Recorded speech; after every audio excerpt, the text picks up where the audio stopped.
Necesidad de un modelo analógico del espíritu hiperbóreo. Nuestro propósito es, pues, demostrar mediante analogías de qué manera los espíritus fueron encadenados a la materia sin saberlo y especialmente en qué consiste ese punto débil de la complexión espiritual. Pero hay que advertir que la hipótesis que presentamos solo puede corresponder al caso de un espíritu que ha ingresado en el universo y por lo tanto se ha situado a niveles de cuantificación racional. Nada podemos saber sobre la forma o el modo de ser de un espíritu situado fuera del universo material y tarea inútil sería intentar representarlo. En cambio, el modelo que ofrecemos ayudará a imaginar a un miembro de la raza cósmica, el cual será naturalmente muy diferente de cuanto estamos acostumbrados a ver o concebir.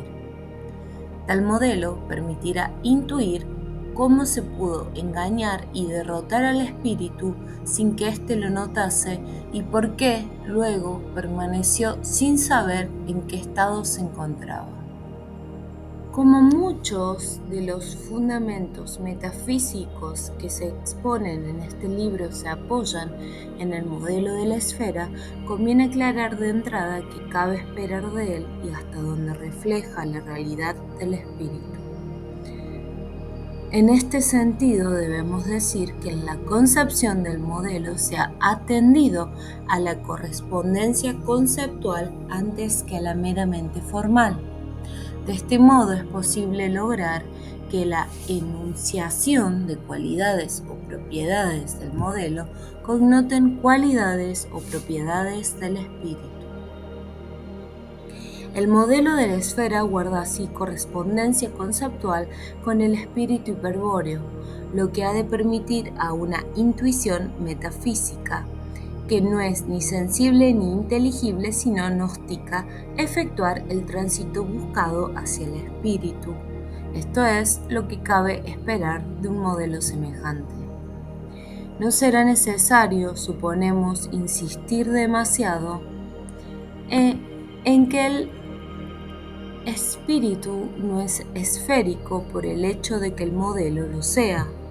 Lo que permanece invariante es la correspondencia, es la topología y no la forma geométrica. De los invariantes topológicos y de sus consecuencias físicas se deducen los conceptos analógicos. Por el contrario, quien vaya del modelo al espíritu trascenderá lo esférico, se situará más allá de su entidad en el plano de ser absoluto, es decir, en el viril. El modelo de la esfera. Consideremos, pues, una esfera hueca de substancia homogénea. Se trata topológicamente de una superficie bilatera. Un lado lo constituye la superficie esférica interior y otro la superficie exterior. Supongamos ahora que tal esfera hueca representa un espíritu eterno antes de la caída.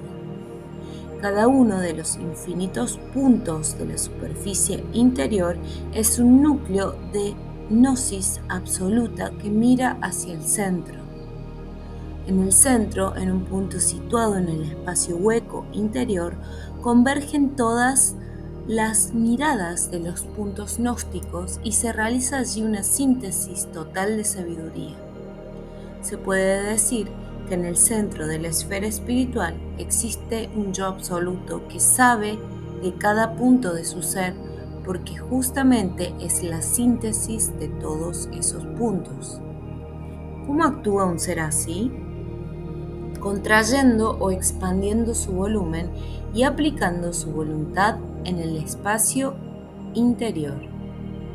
Si el yo absoluto quiere contraer la superficie hasta casi confundirse con el punto central, o puede expandirla y crear tanto espacio interior como el de un universo entero, y si lo desea, también puede organizar dicho espacio interior y convertirse en pantocrator como alguna vez hizo Abraxas. Pero el espíritu no es un demiurgo, no tiene interés en permanecer en el mundo de la materia y la energía, procede de lo incognoscible y allí debe retornar. ¿Cómo llegó hasta ese mundo demencial? Acompañando a la raza, siguiendo a los jefes, por amor a ella, quizás. Pero sea cual fuera el motivo, lo efectivo es que el espíritu esfera se encontraba entonces allí, mas él no era así, semejante a una burbuja, antes de ingresar al universo del uno. Esa es la forma hostil con que su naturaleza se adaptó a la locura de aquel caos organizado. La hostilidad esencial del espíritu hacia el orden material del demiurgo se manifestó en ese encierro con que el yo absoluto se acercó esféricamente. En el centro de la esfera brillaba la llama del yo absoluto, la cual era contemplada desde todos los puntos de sí mismo. Fuera de la esfera, el caos organizado, la locura de Abraxas reinaba por todas partes. Hacia allí, pues, no miraba el espíritu eterno, y ese no mirar constituía su hostilidad. Bueno, esto último no es del todo cierto, pues por un punto al menos, el espíritu observaba hacia el exterior. Sí, un punto, un único punto en toda la superficie esférica exterior, por el cual él contemplaba la esfera de ella. Sí, y este único punto, ¿a qué dudarlo?, resultó el punto débil, el origen de la caída. Atención ahora, no diremos por qué ocurrió ni cómo ocurrió. Sería inútil pretender explicar el misterio de amor con una causa tan simple. Daremos en cambio una descripción de qué le ocurrió al espíritu esfera, en tal que estará simbolizada la idea de la caída del espíritu eterno, que nos permitirá comprender finalmente el encadenamiento a la materia, o mejor aún, la doble naturaleza del Virya. En la figura 1 se ha dibujado una burbuja de un material muy elástico, por ejemplo caucho. Al punto K, situado en el interior, está firmemente soldada una cuerda, la cual recorre un diámetro KH y sale al exterior por la antípoda, es decir, por la perforación puntual. La cuerda tiene en su extremo exterior un ojo E por el que es posible enganchar y tirar. Suponiendo que la burbuja se mantenga en todo momento en su sitio, ¿qué creemos que sucederá cuando se tire hacia afuera desde el ojo E? Sin dudas, en un principio se producirá una deformación. Momentáneamente se perderá la forma esférica, el punto K se acercará a la perforación H y la burbuja de caucho se arrugará por detrás. Pero si se jala lo suficiente pronto, se verá que la parte interior comienza a salir al exterior.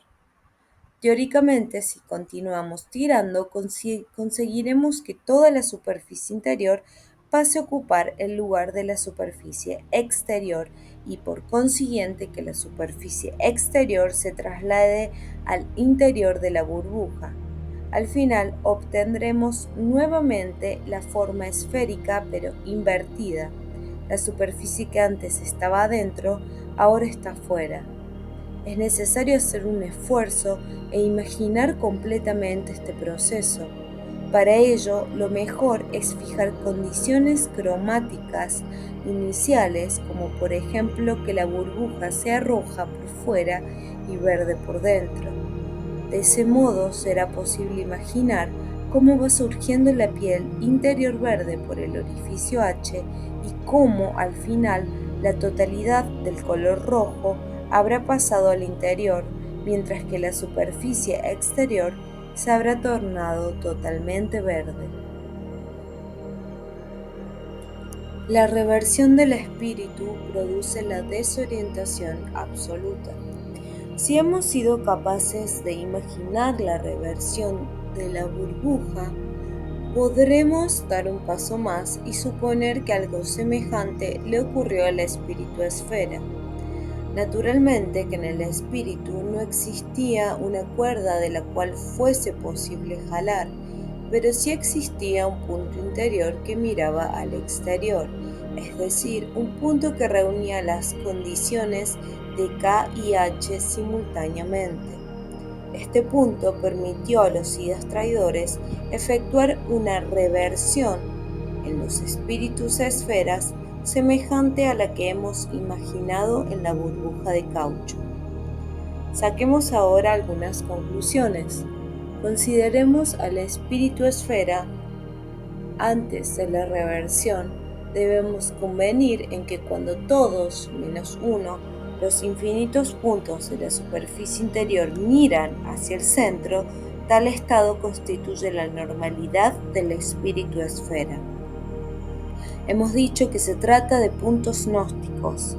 Esto no quiere decir que la sabiduría de los espíritus hiperbóreos esté fragmentada o pulverizada en unidades puntuales.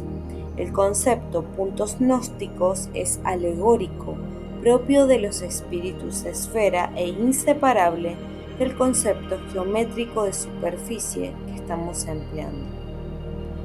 La normalidad consiste entonces en que todos los puntos gnósticos menos uno miren hacia el centro de la esfera, a donde brilla el yo absoluto, la síntesis del espíritu esfera.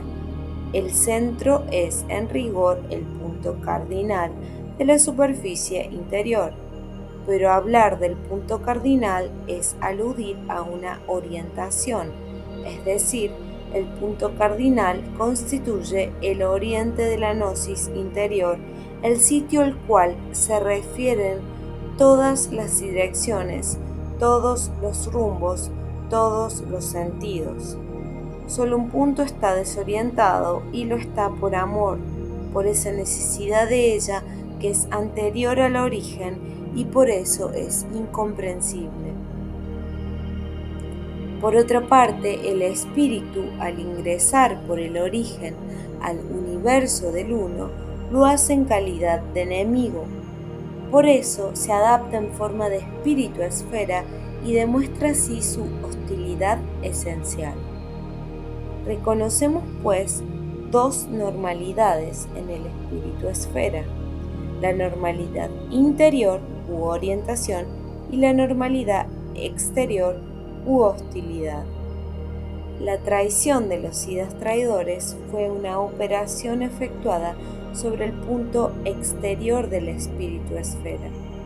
Podemos solo suponer que el efecto de tal operación produjo en el espíritu esfera la creencia de que la esfera de ella se encontraba justo frente al punto exterior. Pero sea cual fuese el engaño o la creencia del espíritu esfera, lo cierto es que instantáneamente su ser se revertió, de manera semejante a como ocurrió con la burbuja de la figura 1. ¿Por qué reaccionó de tal modo el espíritu esfera? ¿Qué impulsó a su conciencia a desorientarse del yo absoluto, a pasar por el punto exterior y quedar expuesta a las determinaciones del orden cósmico? Solo podemos aventurar otra suposición. El espíritu esfera actuó correctamente pero fuera de lugar, es decir, su reacción sin duda era apropiada allí, en el mundo incognoscible del origen, efectuada imprudentemente aquí, en el universo de la materia y la energía de la conciencia-tiempo del demiurgo, de la potencia arquetípica, condujo al espíritu esfera a un triste fin. La derrota se consumó, pues, en un instante sin lucha y sin defensa. Las luchas y la defensa vendrían después. El espíritu esfera pasó así instantáneamente de ser a no saber, de la orientación absoluta a la desorientación absoluta o confusión. El espíritu esfera normal. Para comprender mejor el estado del espíritu esfera después de la caída, vamos a establecer algunas precisiones sobre su constitución normal. En principio, tomemos como referencia el plano material y convengamos en que éste se encuentra por debajo del espíritu esfera. De este modo, la hostilidad esencial se manifiesta como oposición a dicho plano. Ver figura 2. Dispuesto así el enfrentamiento espíritu absolutamente libre contra plano material absolutamente determinado u ordenado, pasemos a describir la normalidad del espíritu esfera. Como se observa en la figura, hemos dibujado una sección del espíritu esfera en la cual se ha señalado con color verde la superficie interior gnóstica y con rojo la superficie exterior hostil. Si esta es la situación inicial del drama del espíritu, entonces valen los siguientes principios. Primero, el cuerpo del espíritu, es decir, la esfera, puede considerarse como compuesto por dos capas o estratos, por dos películas superpuestas que son en realidad dos caras o rostros. La superficie exterior roja es la expresión del tergum hostis o espalda hostil. La superficie interior verde es la expresión del vultus spiritus o rostro espiritual. Segundo, según la disposición de la figura 2, la oposición u hostilidad es hacia el plano material inferior, en caso que, analógicamente, sea representado con la esfera arriba y el plano material abajo. Resulta evidente entonces que la oposición efectiva la realiza la media esfera inferior.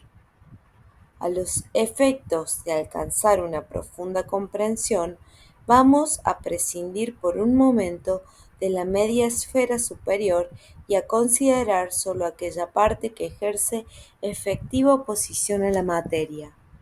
Ver figura 3. Podemos distinguir en la figura 3 dos direcciones opuestas.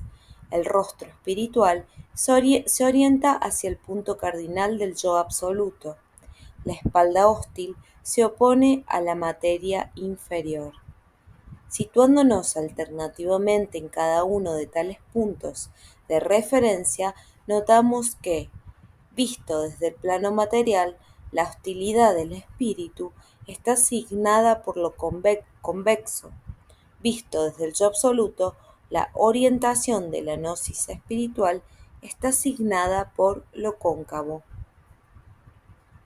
Tercero, el rostro espiritual es gnosis pura y su síntesis consiste en un yo absoluto situado en el centro de la esfera. La espalda hostil, por consiguiente, no es sabiduría en modo alguno. Por el contrario, ella es sólo hostilidad, justamente porque no constituye un conocimiento del engaño exterior. El espíritu esfera se ha presentado en el universo material cerrado sobre sí mismo, vuelto en torno del yo absoluto y mostrando al demiurgo por todas partes una espalda hostil, pero el tergum, la espalda, se opone al demiurgo no como contrario, sino como adversario, porque hay que afirmarlo, el espíritu esfera es un dios más potente que el demiurgo. Cuarto, el espíritu esfera, opuesto al plano material, tal como se ve en la figura 2, es tan inmutable como el ser de Parménides. Incluso el concepto del filósofo de Elea se podría aplicar al espíritu esfera y decir así: el espíritu es y lo que el espíritu no es, no es. Con otras palabras, en la figura 2 vemos, por un lado, al espíritu esfera absolutamente libre, eterno e inmutable. Esto es lo que el espíritu es. Por otra parte, vemos un mundo absolutamente determinado, temporal, fenoménico. Esto es lo que el espíritu no es. Y en consecuencia, para el espíritu, esto que él no es, no existe. Es una ilusión, o sea, no es. La única realidad es el espíritu, solo él es. Pero el demiurgo también es espíritu, por eso él es el adversario. De allí que sea necesario distinguir entre el Pantocrator y el mundo, es decir, entre el Dios plasmador y el mundo por el plasmado, entre el demiurgo y el universo ordenado. Los segundos forman el plano material hacia el que apunta la negación del espíritu esfera. El mundo material es pura apariencia, pura ilusión, puro fenómeno, puro proceso evolutivo, pura contingencia y accidente. Para el espíritu el mundo no existe, no es, pero el demiurgo sí es, y contra él se librará el combate por el retorno al origen, por la recuperación del estado primordial que aquí representamos alegóricamente con la forma esférica. Resumiendo estos principios, podemos decir que el espíritu, esfera, inicialmente posee un rostro espiritual verde e interior que mira hacia el yo absoluto, quien es su síntesis gnóstica y que tal mirar constituye la orientación normal del espíritu. También sabemos que exhibe una espalda hostil, roja y exterior que se opone al plano material y que tal oposición es la hostilidad normal del espíritu. El espíritu esfera revertido. Lo que jamás hubiese podido conseguir el demiurgo o cualquier otro demonio semejante, esto es, la alteración del espíritu esfera, vino a ser logrado por la vía de la traición. En efecto, fueron otros miembros de la raza hiperbórea, conocedores de todos los secretos del espíritu esfera, quienes quebrantaron el principio de lealtad y precipitaron a millones de espíritus al abismo. Ellos, los sidas traidores, revelaron el secreto del punto exterior e hicieron posible el engaño y la reversión del espíritu esfera. En la figura 4 se ha representado tal situación. Vemos allí que el tergum o espalda hostil ha pasado al interior de la esfera, mientras que el rostro espiritual se ha exteriorizado por completo, quedando enfrentado por un lado directamente al plano material. Lo primero que se advierte al observar la figura 4 es la de las separación del yo absoluto de su posición central. El espíritu hiperbóreo, vale la pena aclararlo, no es un ser simple. Hay que recordar que estamos hablando del miembro de una raza cósmica y no de un mero fantasma incorpóreo. Además, si fuese simple, sería inútil intentar su descripción, bastaría solo con designar un nombre. Ello no es posible y por eso lo hemos representado como espíritu esfera, el cual desde luego no es simple. Ya conocemos su cuerpo esférico, el tergum hostis y el vultus spiritus. Este último, el rostro espiritual, es la sabiduría propiamente dicha y de ella depende el yo absoluto que luego de la reversión ha desaparecido del centro. El rostro espiritual tampoco es simple, desde que lo hemos supuesto extenso, es decir, como una superficie esférica interior, pero en cambio es homogéneo, todo sabiduría. Tal homogeneidad espiritual se concreta en el yo absoluto, el cual es expresión de la síntesis absoluta con que el espíritu esférico se unifica y reúne en un solo punto central.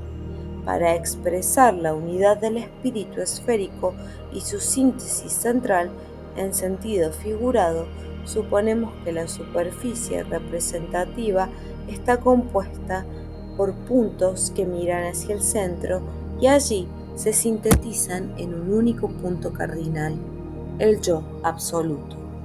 Ahora bien, luego de la reversión, los puntos gnósticos ya no miran hacia el centro de la esfera interiormente, sino en sentido completamente opuesto y exterior. ¿Qué ha ocurrido con el yo absoluto ahora?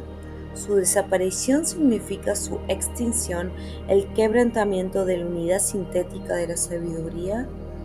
En rigor, estas y otras preguntas que podrían proponerse se reducen a una sola. ¿Existe algún punto exterior al espíritu esfera que pueda ser visto simultáneamente por todos los puntos gnósticos del rostro espiritual?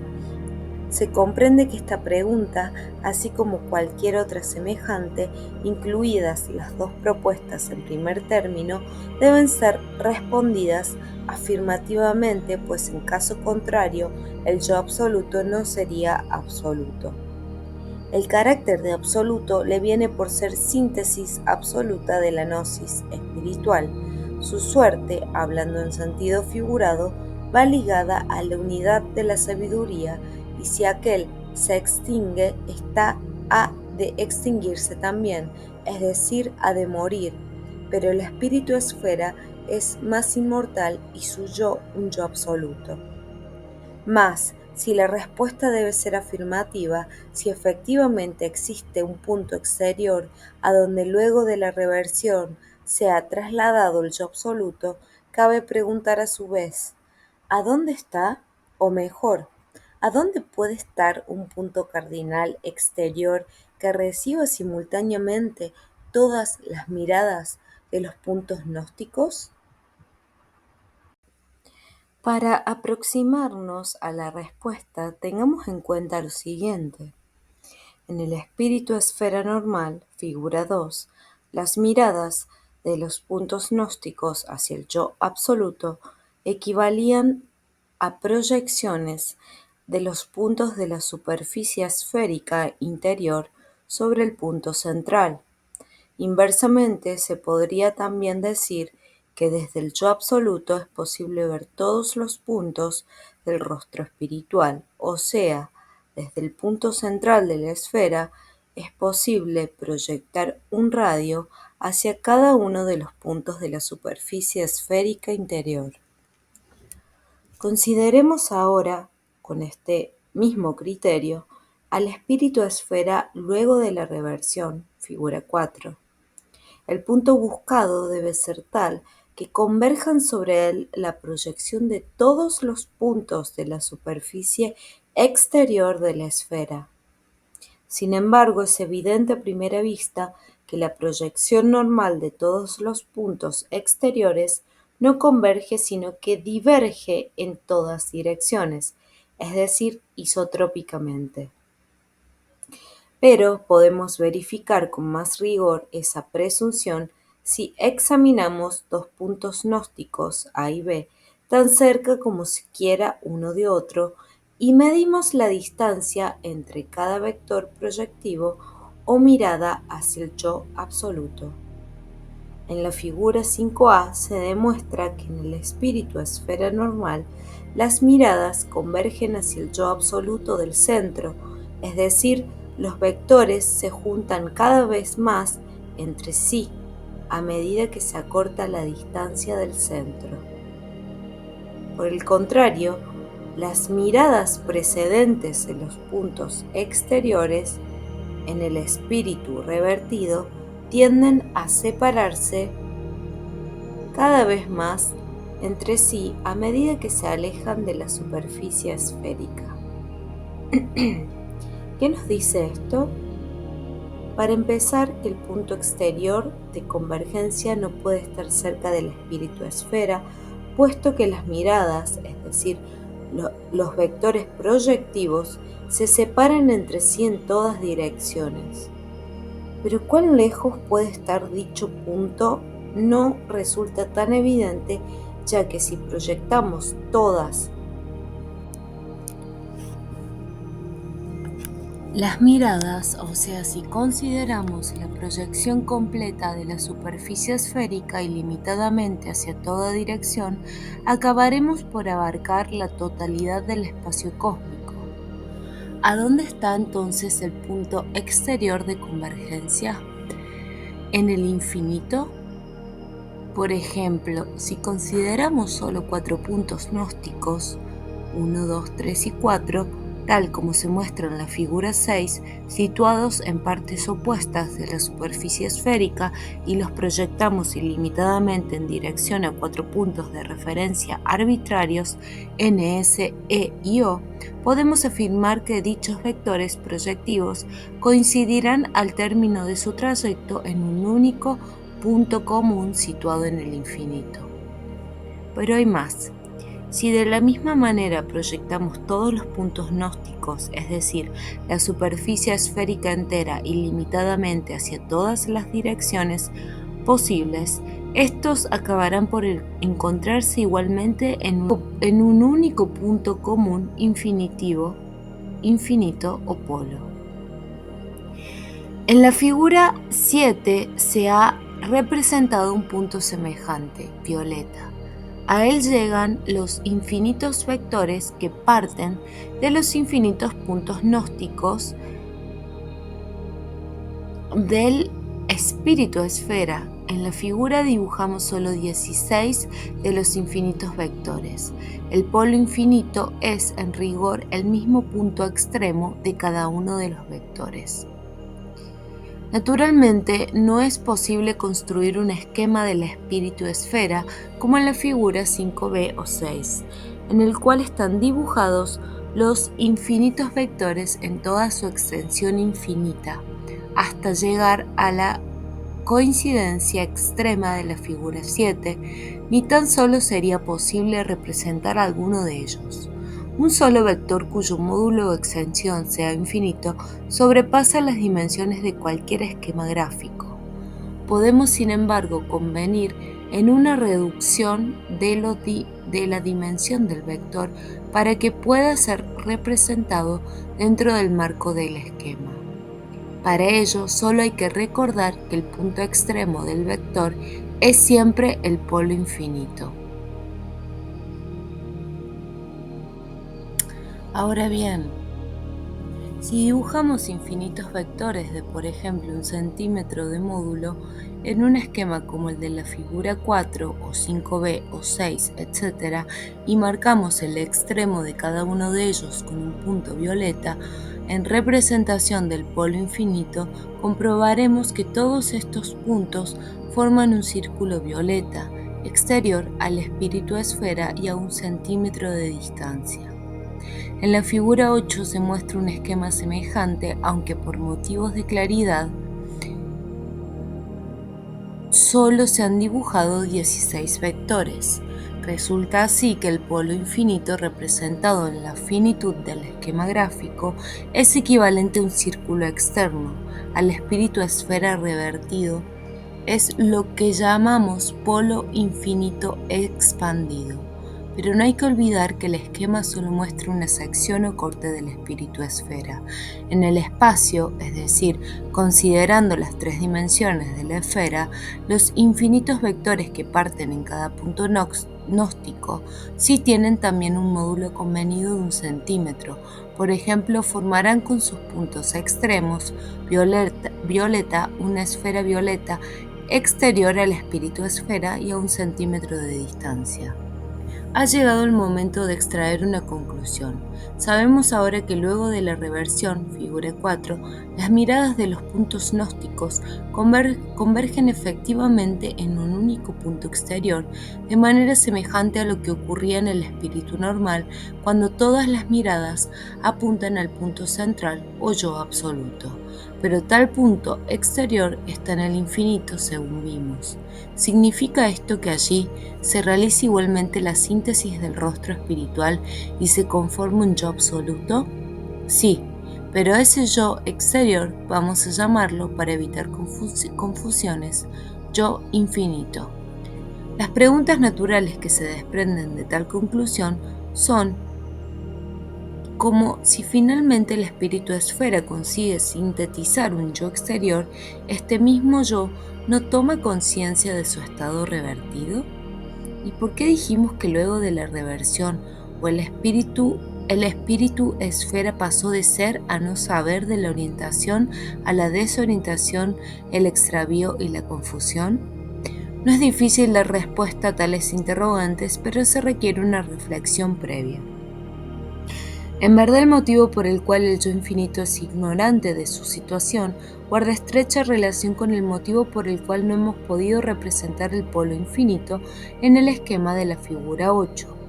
La relación de inconmensurabilidad que guarda lo finito con lo infinito cuando lo infinito aparece como extremo o límite de una distancia ilimitada. Si el infinito está en el extremo de una distancia, ésta tiene por fuerza que sobrepasar todo cuanto sea finito. Es decir, que entre el espíritu esfera y el yo infinito ha de estar completo el mundo de los entes finitos. O en otras palabras, el yo infinito sobrepasa por el infinito al mundo de los entes finitos. Es como si en la figura 8 todo lo finito estuviese entre el círculo verde, rostro espiritual, y el círculo violeta, polo infinito. Recordemos que en la figura 2 representamos el plano material inferior por debajo del espíritu esfera revertido, solo por motivos de conveniencia expositiva, pero que en realidad dicho plano o mundo de los entes finitos rodea al espíritu revertido por todas partes, y a ese mundo el espíritu esfera se opone esencialmente. Definición absoluta de la estrategia hiperbórea. Ahora bien, el mundo de los entes finitos que recién identificamos con el plano material es el mundo plasmado u ordenado por el demiurgo. Su característica es el orden arquetípico que sigue la materia a impulso de la fluencia temporal de su conciencia. Es lo que en el Tíbet denominan gran aliento, pero que nosotros preferimos llamar tiempo. Tal orden arquetípico condiciona y determina a todo ente en su ser o su llegar a ser, es decir, en su finitud. Esto ha de entenderse así. Un arquetipo universal es una idea pensada por el demiurgo y sostenida por éste en una especie de memoria cósmica en el plano arquetípico. Pero los arquetipos no son meras imágenes estáticas, modelos, moldes o paradigmas fijados en la eternidad, sino que por el contrario constituyen gérmenes provistos de un poderoso impulso evolutivo. Tal impulso procede del aliento del demiurgo y a su ritmo dichos gérmenes arquetípicos maduran y se despliegan en la materia, intentando concretar su perfección final. Esa perfección que ya se encuentra en estado potencial desde el comienzo del desarrollo evolutivo se denomina entelequia y es, en rigor, el arquetipo mismo. La entelequia es lo que está plegado o potenciado en el arquetipo y que, como germen, éste actualiza tras su despliegue. Por eso, si bien la entelequia es la perfección final a la que apunta la evolución, ella está puesta también en principio como potencia del arquetipo universal, como perfección inicial. Hay así coincidencia formal entre el arquetipo universal y su entelequia. Los arquetipos son universales, lo que constituye la individualidad de cualquier ente particular en el plano material. Es la actualización de las mónadas, las que provienen de la primera emanación del demiurgo y a las que se impulsa a evolucionar siguiendo el orden que impone en la materia el despliegue planificado de los arquetipos universales. Es decir, que la evolución se desarrolla acorde con planes cósmicos que en realidad son poderosos arquetipos llamados Manú. Las mónadas son impulsadas a evolucionar conforme a dichos planes, siendo totalmente determinadas durante su trayecto de descenso y ascensión de la materia o planos inferiores. Así, las mónadas pueden constituir un ente simple, es decir, uno que expresa la evolución de un único arquetipo, o un ente compuesto conformado por la acción combinada de múltiples arquetipos. La mónada humana, en particular la mónada del Pasú, sigue en su última etapa propiamente humana, la dirección arquetípica de un Manú. Sin embargo, tal como veremos luego, ciertos arquetipos pueden afectar al hombre con singular violencia y aún tornarse dominantes. Si se trata de arquetipos del microcosmos, es decir, de la estructura fisiológica del cuerpo humano, se denominan arquetipos colectivos personales. Si son arquetipos del macrocosmos o universo del uno, se denominan arquetipos colectivos universales o arquetipos psicódios. Pero en cualquier caso, el desarrollo que estos arquetipos efectúan sobre el hombre intentando concretar su entelequia es llamado proceso.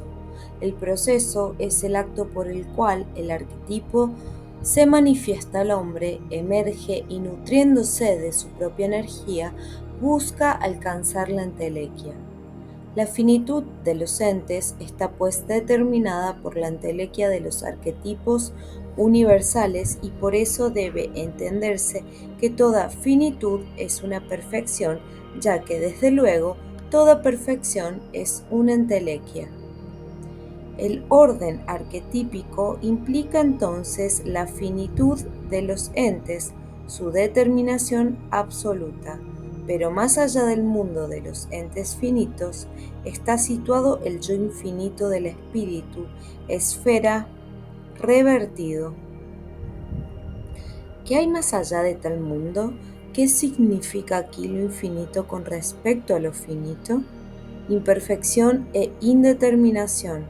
En efecto, si para el orden arquetípico lo finito constituye una perfección, entonces lo infinito es lo no terminado o imperfecto, o en todo caso lo indeterminado. Esto, vistas las cosas a favor o desde el orden arquetípico, pues vistas las cosas desde lo infinito, resulta inversamente que el orden arquetípico es lo ilusorio y no existente, lo que carece de eternidad. De allí su continua mudanza al ritmo del gran aliento, o sea, del tiempo trascendente. El infinito, en cambio, es un reflejo de la eternidad del espíritu, por eso se derrama más allá del mundo de los entes finitos y más allá también de la temporalidad trascendente de los entes. Vemos así que el hecho de estar el yo finito más allá del mundo de los entes finitos implica una indeterminación absoluta con respecto a la determinación arquetípica de los entes, una imperfección absoluta con respecto a toda entelequia y un reflejo de eternidad con respecto a la fluencia temporal de la evolución arquetípica en que consisten los entes. En consecuencia, resulta que aquello que para el demiurgo constituye un absoluto orden, es para el espíritu esfera revertido un absoluto desorden. Pero el espíritu esfera revertido se opone esencialmente al plano material, y siendo que dicho plano se interpone entre él y su yo infinito, ¿no se opondrá también a su propio yo situado más allá del plano material? Sí, y en este momento podemos dar respuesta a la pregunta pendiente. El espíritu esfera revertido ignora su situación porque entre él y su yo infinito se interpone el absoluto desorden del orden arquetípico o plano material.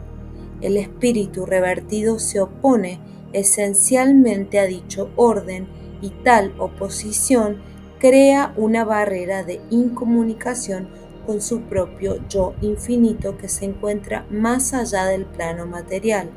Por otra parte, el yo infinito, desde el infinito, solo ve la suprema ilusión del orden arquetípico al mirar hacia el rostro espiritual, tal el drama del espíritu revertido que se denomina confusión estratégica. He aquí un concepto fundamental de la sabiduría hiperbórea. El estado del espíritu esfera revertido no es en efecto irreversible. Siempre es posible recuperar el estado normal de la figura 2.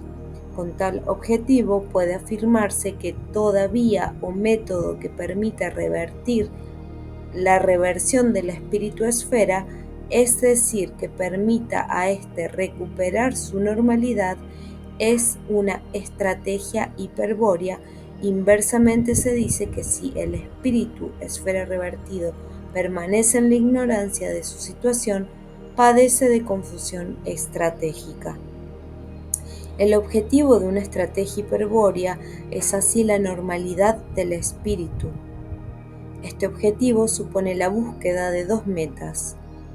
Una, recuperar la hostilidad esencial, lograr que la espalda hostil o tergum hostis se manifieste contra el plano material. Tal como se explicará en otro inciso, la manifestación de la hostilidad esencial del espíritu en el microcosmos de un viria se denomina furor berserker. 2. Conseguir la reorientación del rostro espiritual hacia el único punto central del yo absoluto. Con respecto a la segunda meta, la reorientación estratégica, vale la pena señalar las diferencias entre el yo absoluto y el yo infinito. El yo absoluto, el yo de la orientación absoluta, equivale a un único punto cardinal central, es decir, a una única dirección para las miradas de los puntos gnósticos. El yo infinito, el yo de la desorientación absoluta, equivale a infinitos puntos cardinales, es decir, a infinitas direcciones para las miradas de los puntos gnósticos.